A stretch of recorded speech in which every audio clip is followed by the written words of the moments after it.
하이델베르그 요리문답 52문.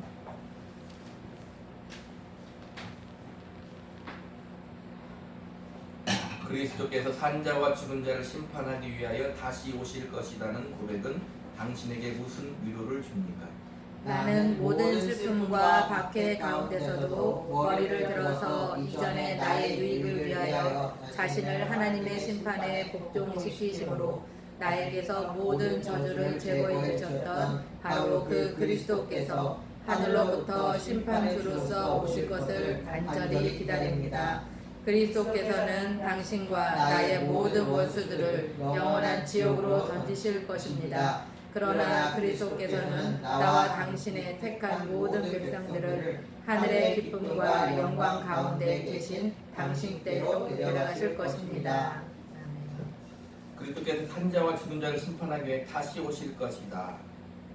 는 고백은 우리에게 무슨 위로를 주는가 그 말입니다. 수많은 믿음의 선진들도 주님의 다시 오심을 기대하며 이 세상을 작별했지요. 근데 우리에게 무슨 위로를 주냐 이 말입니다. 첫 번째는 그거죠.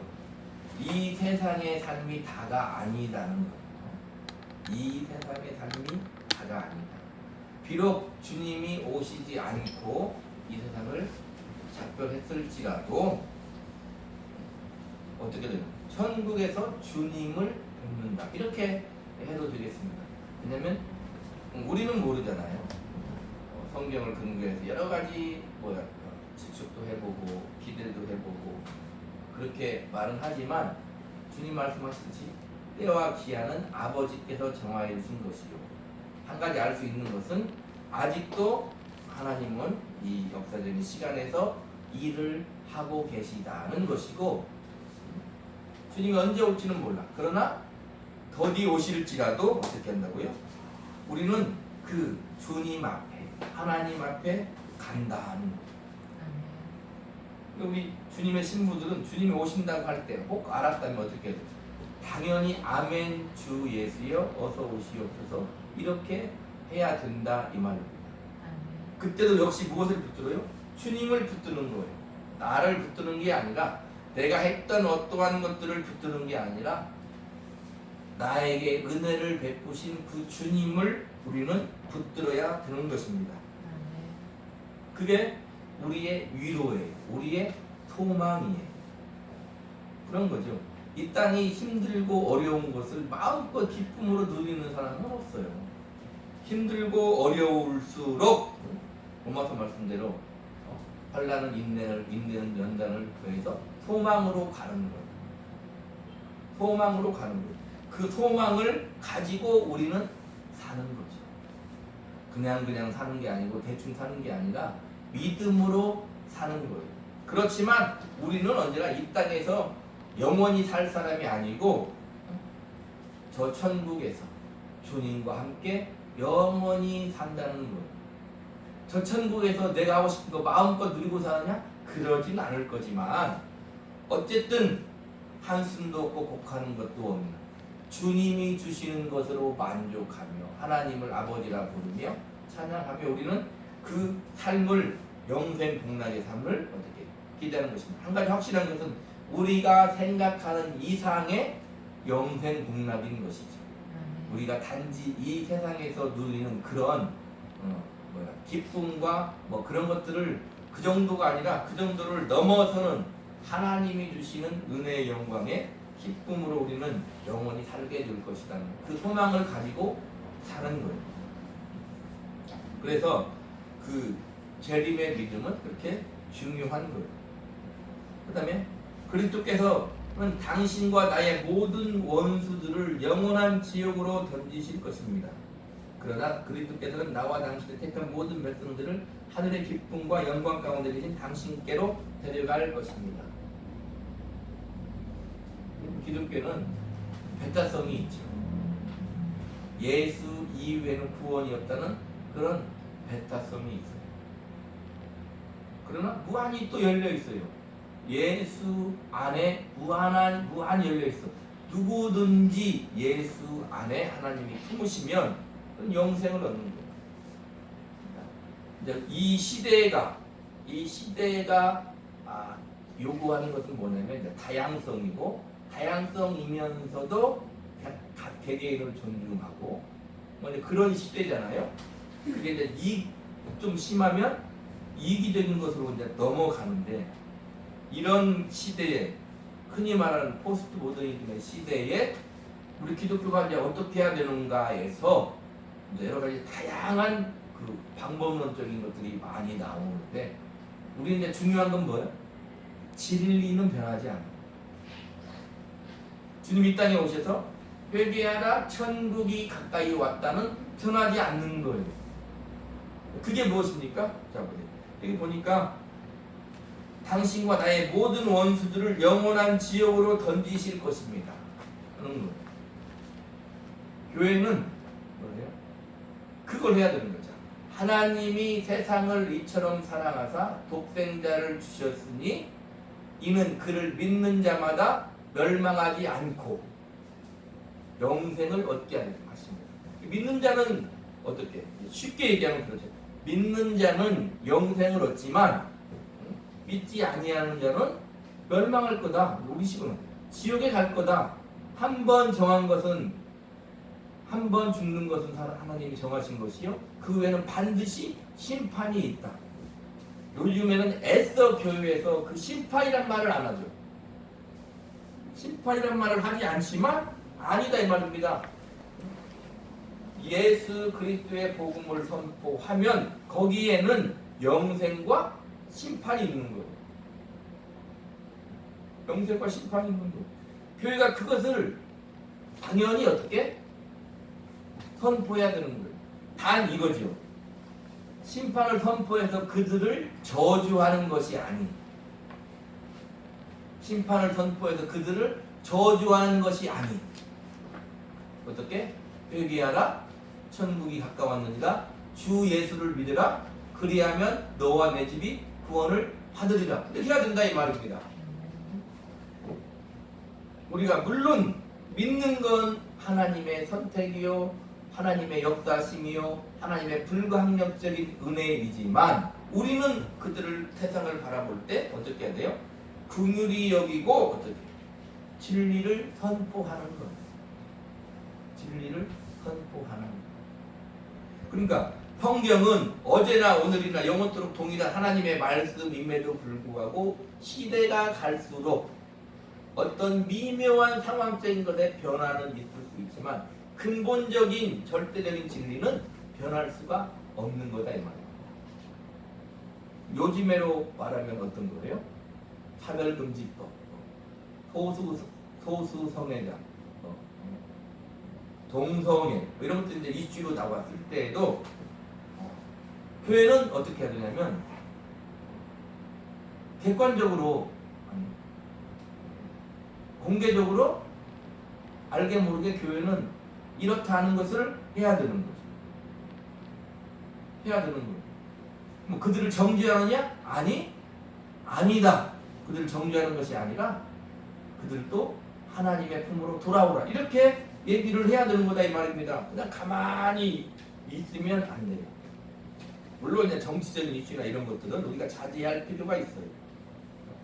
그런 것들은 이제 미묘한 것이고, 또 그렇게까지 우리가 또 생각에 따라서 각 교회마다 표명을 달리하고 주회종들도 표명을 달리하고 그럴 수는 있지만, 그런 것들을 떠난 우리가 살아감에 있어서 하나님 우리에게 주시는 법, 율법 이런 것들은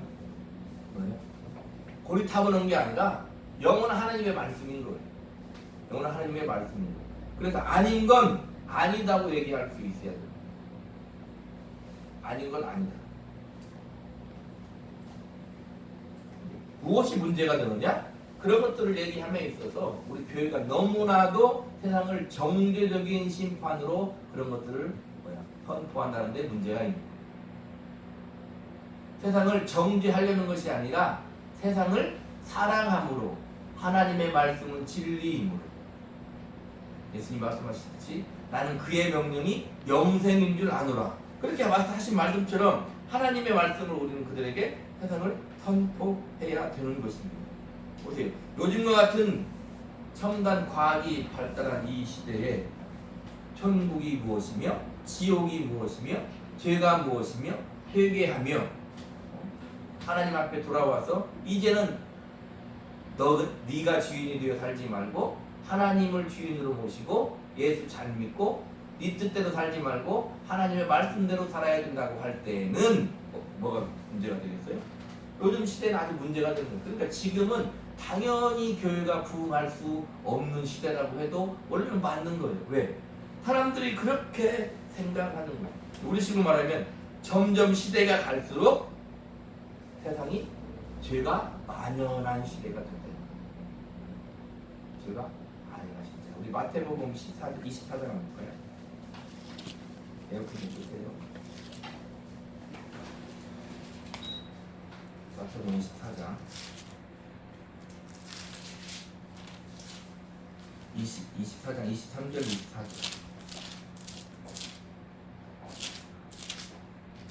시작. 그때 사람이 너희에게 말하되 보라 그리스도가 여기 있다 혹은 저기 있다 해도 믿지 말라. 거짓 그리스도들과 거짓 선지자들이 일어나 큰 표적과 기사를 보여 할 수만 있으면 택하신 자들도 미혹하리라.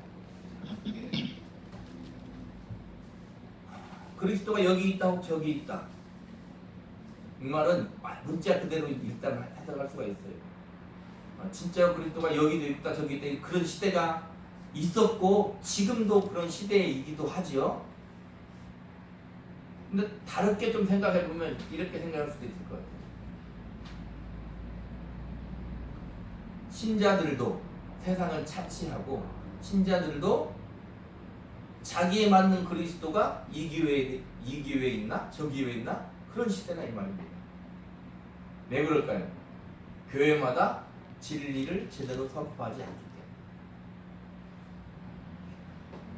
교회마다 진리를 제대로 선포하지 않으면 이 교회에서 선포되는 진리와 저 교회에서 선포되는 진리, 한마디로 말하면 예수 그리스도를 선포하는 거잖아요. 예수 그리스도를 선포하는 진리가 다르다 이 말. 다른 것이 조금 다를 수 있는 게 아니라 예수 그리스도가 다르게 선포되면 이건 이제 문제가 심각하다 이 말이에요. 그래서 성도들이 또 자기만의 그리스도를 찾아다니잖아요. 자기만의 그리스도를 그러면 안 돼요. 그리스도는 사람으로 오신 하나님. 그리스도는 죄인된 우리를 위해 십자가를 지시고 죽으신 하나님이고 부활하신 하나님.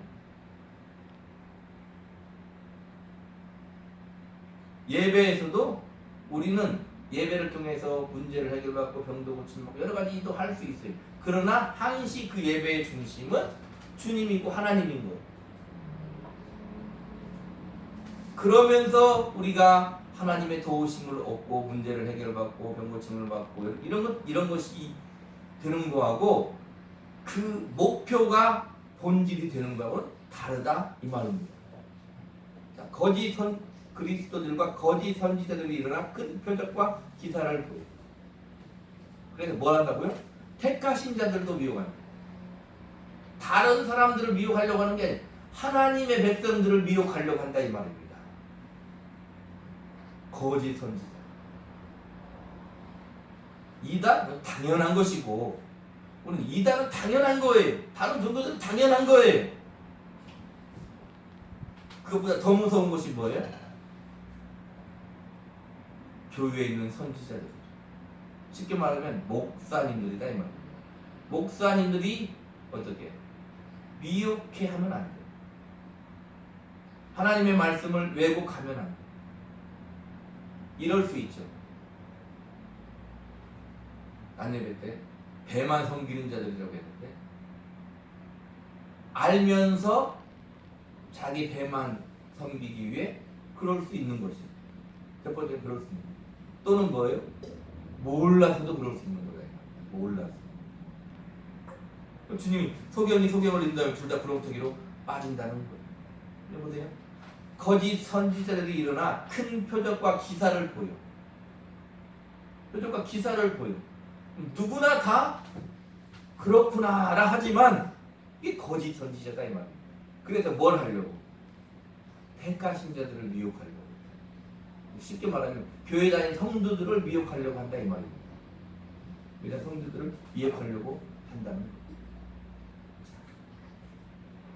자, 그 다음에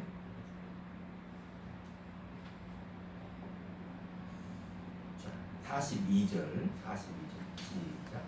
그러므로 깨어 있으라. 어느 날에 너희 주가 임하는지 너희가 알지 못하니라. 45절. 충성되고 지혜 있는 종이 되어 주인에게 그 집 사람들을 맡아 때를 따라 양식을 나눠줄 자가 누구냐. 과연 이 시대에 때를 따라 생명의 양식을 제대로 나눠줄 뭐예요? 충성되고 지혜 있는 종이 누구냐. 충성되고 지혜 있는 종이 누구냐? 그 말이에요. 충성되고 지혜 있는 종이 누구냐? 그 말. 그러니까 주의 종들도 항시 자신을 살펴요. 성경을 통해서 항상 자기를 점검해. 다른 것을 통해 그런 게 아니라 하나님이 하신 말씀, 하나님이 주신 말씀, 성경을 통해서 항시 점검을 해야 돼. 내가 때를 따라 제대로 진리의 복음을 제대로 선포하고 있는가? 성도들을 양떼들을 제대로 목양하고 있는가?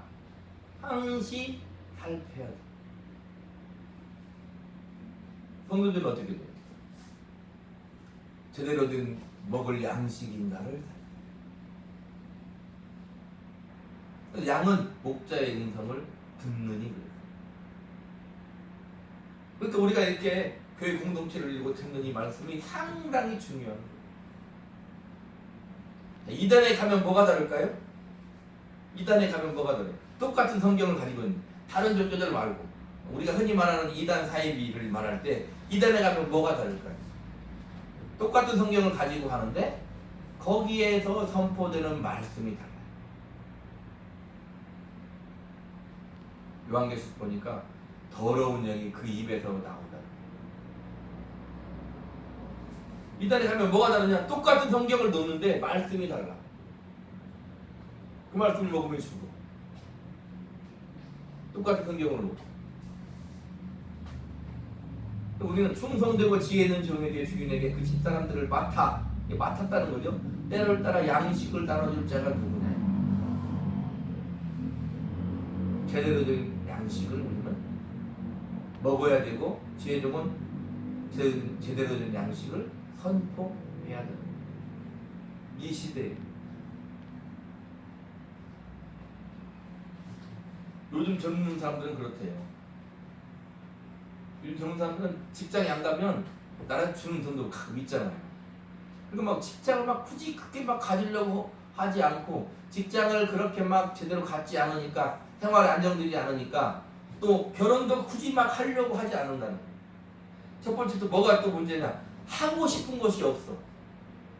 그리고 적당히 그냥 아르바이트해서 핸드폰 하면서 게임 하면서 뭐 이렇게 산다는 거예요. 그냥.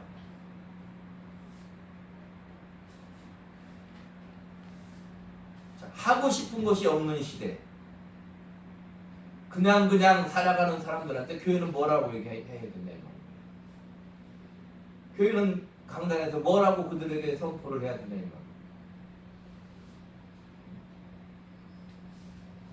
진짜 요즘은 그렇다는 거예요.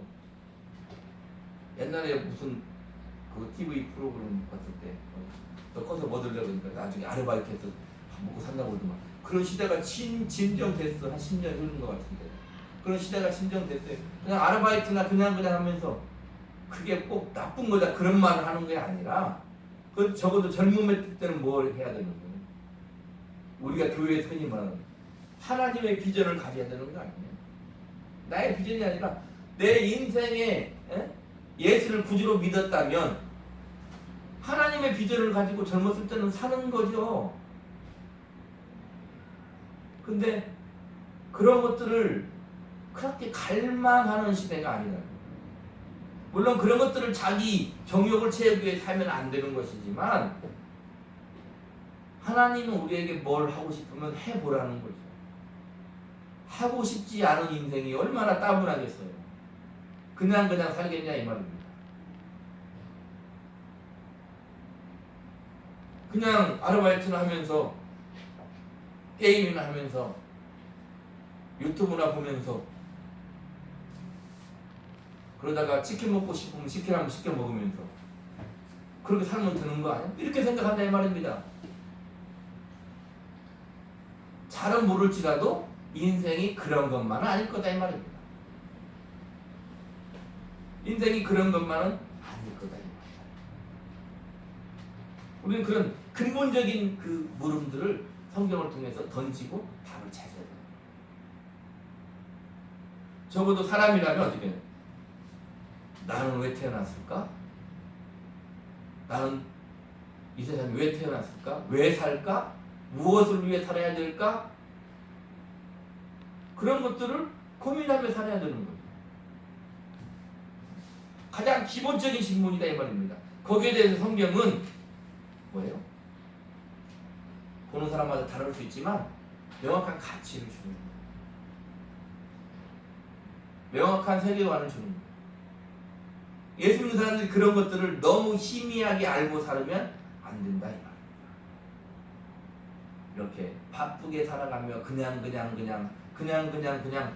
흘러가는 이 세상을 그냥 살아 세상을 어떻게 세월을 죽이는 그런 삶을 살면 안 된다는 거예요. 그러니까 오늘 답대로 뭐예요? 주님이 다시 온다. 그것은 무슨 말을 의미하는 거예요? 인생은 끝이 있다는 거예요. 주님이 먼저 오시든 내가 먼저 주님께로 가든 우리 인생은 끝이 있다. 시작과 끝이 있다. 끝이 있단 말은 뭐예요? 시작이 있단 말은 무엇이에요? 끝이 있으면 거기에 가는 이유가 있을 거다 이 말입니다. 그래서 주님이 처음과 마지막이라는 거예요. 처음과 마지막이라 그 말은 하나님이 처음과 마지막이 그냥 그 정도가 아니라 우리 인생의 처음과 마지막을 그냥 살게 이 세상에 태어나게 하지는 않았다 이 말입니다. 하나님이 창세전에 우리를 그리스도 안에서 예정하신 것은 다 뜻이 있다는 거예요. 근데 예수 믿는 사람들일수록 더 순간순간 때마다 생각해야 됩니다. 하나님이 나를 부르신 뜻이 무엇인가? 내가 지금 무엇을 위해 살고 있는가? 나는 제대로 달려가고 있는가? 우리는 생각해야 된다 이 말이에요. 아멘? 그래서 예수 그리스도 안에는 영원한 생명이 있지만 그렇지 않은 것은 영원한 멸망, 영원한 지옥이 있다는 것을 확실하게 세상에 선포해야 해요. 세상이 할 수 있는 유일한 방법은 뭘까요? 세월이 흘러갈수록 나이를 먹어갈수록 체념하는 거예요. 다른 어떤 방법이 없잖아요. 막을 방법이 없잖아요. 그러나 우리는 그 시간을 체념이 아니라 믿음을 가지고 하루하루를 채워갈 수 있는 삶을 우리는 살아야 된다는 것을 우리는 잘 알아야 되는 것입니다. 그래서 주님이 다시 오신다는 건 우리에게 믿음이고 우리에게 위로가 되고 우리에게 소망이 되는 거예요. 우리들을 기쁨과 영광 가운데 주님 품으로 데려가실 것을 믿는 거예요. 장차 올 영광은 지금 환난과 좋게 비교할 수 없는 것입니다. 우리가 생각하는 것 이상의 기쁨과 영광과 희락과 화평과 거룩과 그 모든 것이 우리 앞길에 있을 것입니다.